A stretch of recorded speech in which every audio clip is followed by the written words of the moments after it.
Let's talk about carbohydrates. Second part, talking about disaccharides and polysaccharides.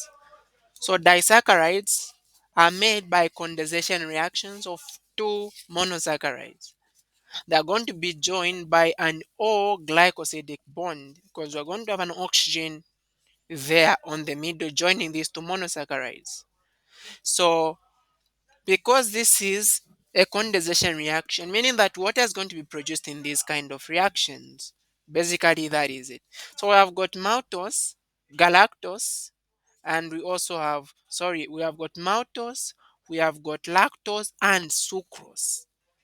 So when we are forming maltose, is basically from two D glucose molecules. Lactose is from glucose and galactose. Sucrose is from glucose and fructose. Now, sucrose is also called table sugar. It's mostly is made actually in plants, not in animals. And then lactose is present naturally in milk.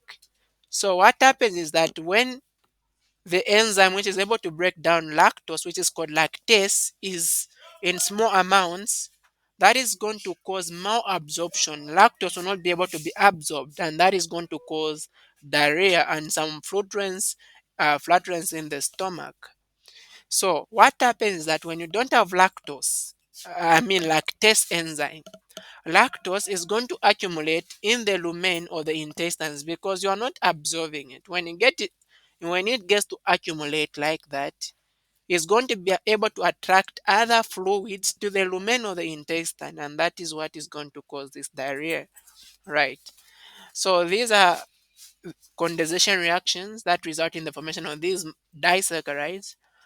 When we get to react the carbon number 1 of glucose with carbon number 4 of another glucose molecule, we are going to form this maltose. Now notice that it is hydroxide of carbon number 1 reacting with only hydrogen of carbon number 4 to form this water molecule, and then you are going to have the O glycosidic bond because it's carbon number 1 and carbon number 4, and you are coming from alpha and beta. This is going to be alpha beta 1,4 glycosidic bond.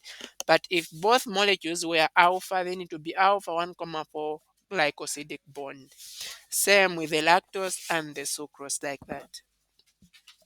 So also have polysaccharides. Now polysaccharides are made from a combination of more than two monosaccharides.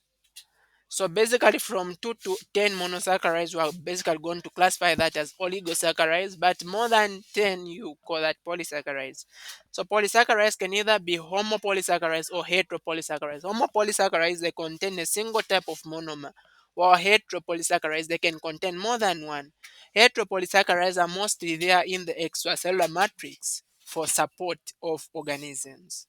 Right. So homopolysaccharides, mostly you are going to find we have got those which are used in storage of energy and those which are used in structures. Those which are used in storage of energy, we have got glycogen in animals and glucose, and starch in plants. And then those used in structures, we have got cellulose in cell walls of bacteria and chitin in the exoskeleton. So starch can either be amylose or amylopectin. These are the different forms. Amylose is unbranched, meaning it is a linear one having only alpha 1, comma 4 bonds. And this one is going to interact with the iodine of the iodine solution to give us a blue-black color. Or the amylopectin is the one which is branched, having half 1, comma 4 and half 1, comma 6 glycosidic bonds, and branches come after 24 to 30 residues. Glycogen is similar to amylopectin in that it has got also alpha 1, comma 4 and alpha 1, comma 6 glycosidic bonds, but the branches happen more frequently, like from 8 to 12 residues, right? So glycogen is going to be mostly found in the liver cells and skeletal muscle. This is where you need more energy because this is there for storage of energy. Now the heteropolysaccharides, these are having different monomers. We have the first one as the peptidoglycan.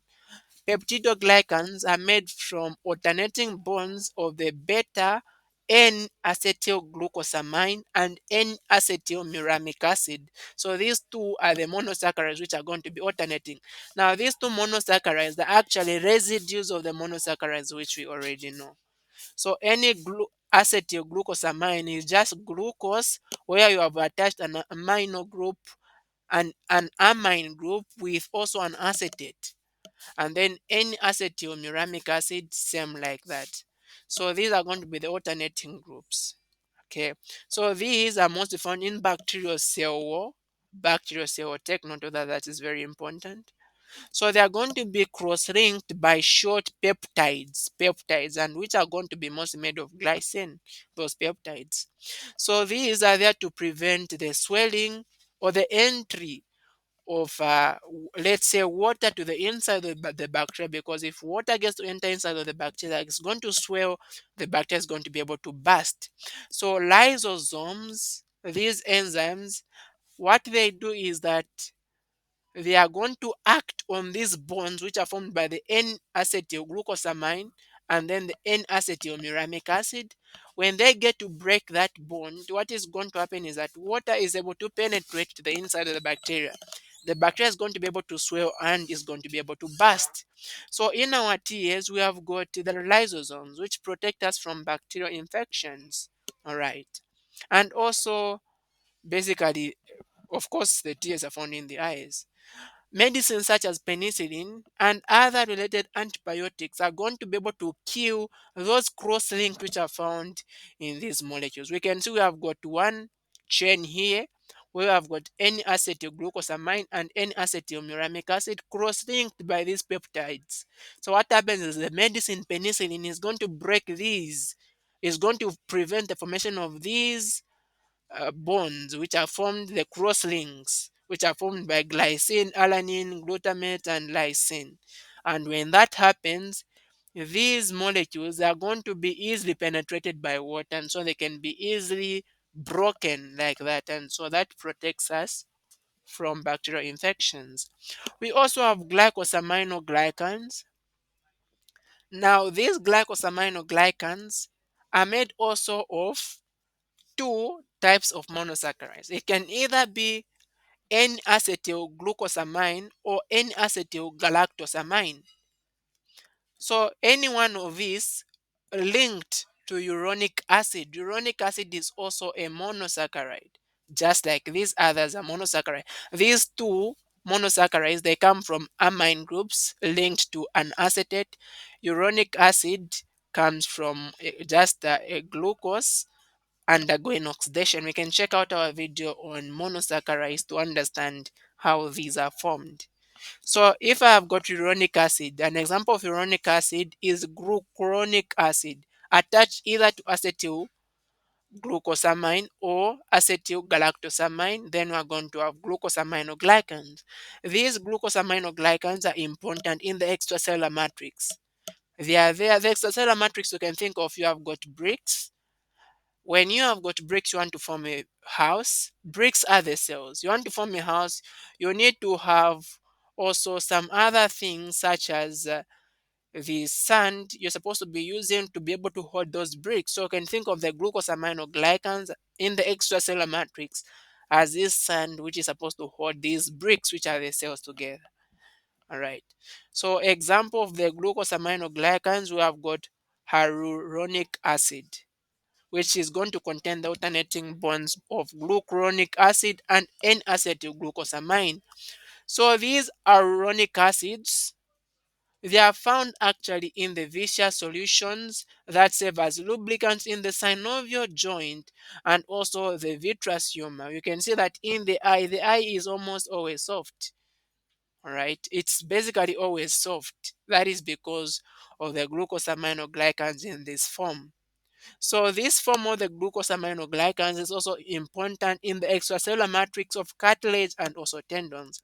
We also have, we also have chondroitin sulfate, which is also a glucosaminoglycan, which is going to contribute to the tensile strength of cartilage. So we're able to stretch cartilage without breaking it because of the glucosaminoglycans chondroitin sulfate, and also the tendons, ligaments, and the walls of the aorta. Imagine the aorta could break when blood passes at high pressure.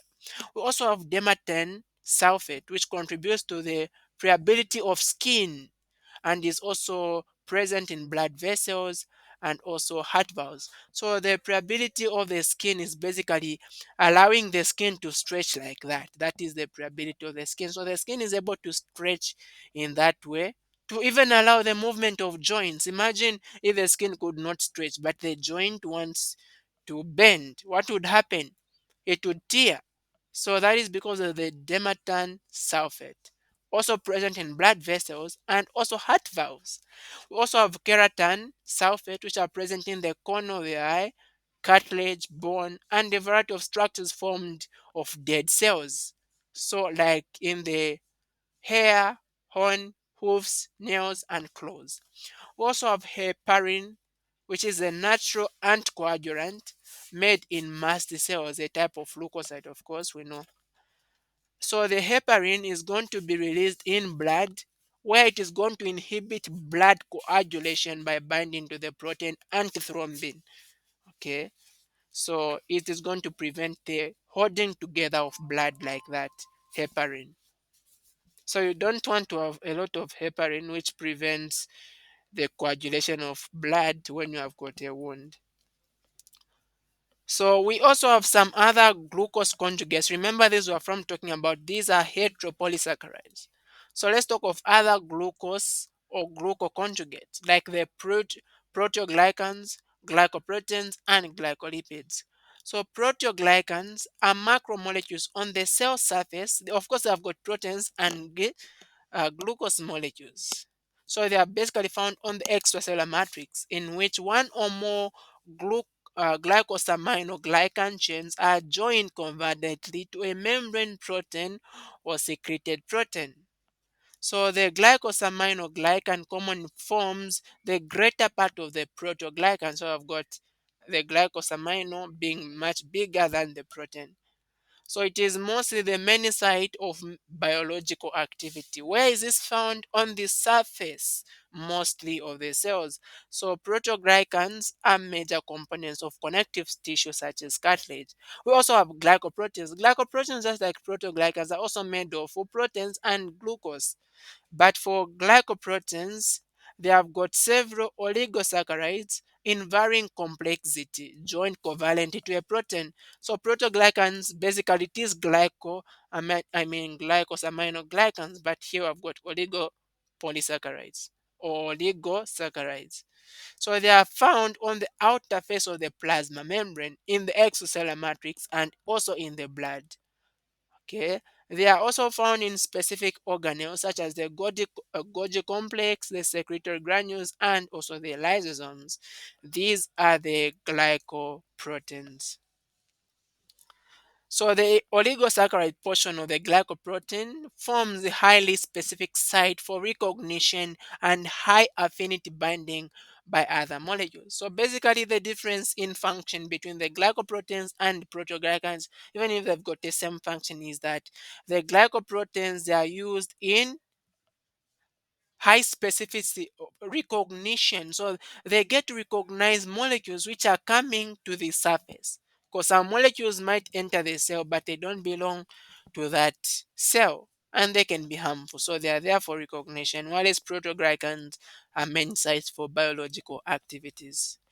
We also have glycophorin. Glycophorin is a major is a glycoprotein. It is also a protein having glucose. Of course, we know that the major component is going to be glucose. Now, glycophorin is found in red blood cells. Many of the proteins secreted by eukaryotic cells of glycoproteins, for example, antibodies, hormones like luteinizing hormone, follicle stimulating hormones, these are glycophorins. All right, so we have talked about proteoglycans, glycoproteins from these two. And then we're supposed to also talk about glycolipids. Now, glycolipids are membrane lipids in which the hydrophilic head groups are oligosaccharides. That group which loves water is an oligosaccharides. So we have got the gangliosides, which are lipids of eukaryotic cells made of sialic acid. Sialic acid, this is a conjugate or a derivative of these monosaccharides. It is also made of glucosphingolipid, that is a ganglioside. Made of what?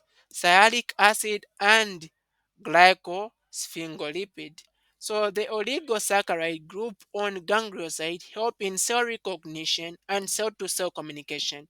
They also act as specific receptors. So if you want to receive some signals from different cells or from the outside of the cell, gangliosides are there for recognition. So what are they made up of? Of course, they are glycolipids, meaning they should have a lipid and also a protein. The protein part you are going to find, and then you are going to also find the lipid part. We also have lipopolysaccharides, meaning we have got a lipid and a polysaccharide, basically also a glycoprotein. Now, these are dominant surface features of the outer membrane of gram-negative bacteria. Lipopolysaccharides are important targets of antibodies produced in response to bacterial infection and are important determinants of bacterial strain. So lipopolysaccharides, when you get to drink, let's say, okay, when your body produces antibodies to attack bacteria. Basically, what they're going to be able to attach to are the lipoproteins. So they are very, very important on the bacteria because they're going to be recognized by the antibodies of our bodies. So these are the glycolipids, the protoglycans, and the glycoproteins, which are conjugates. Thank you so much for watching.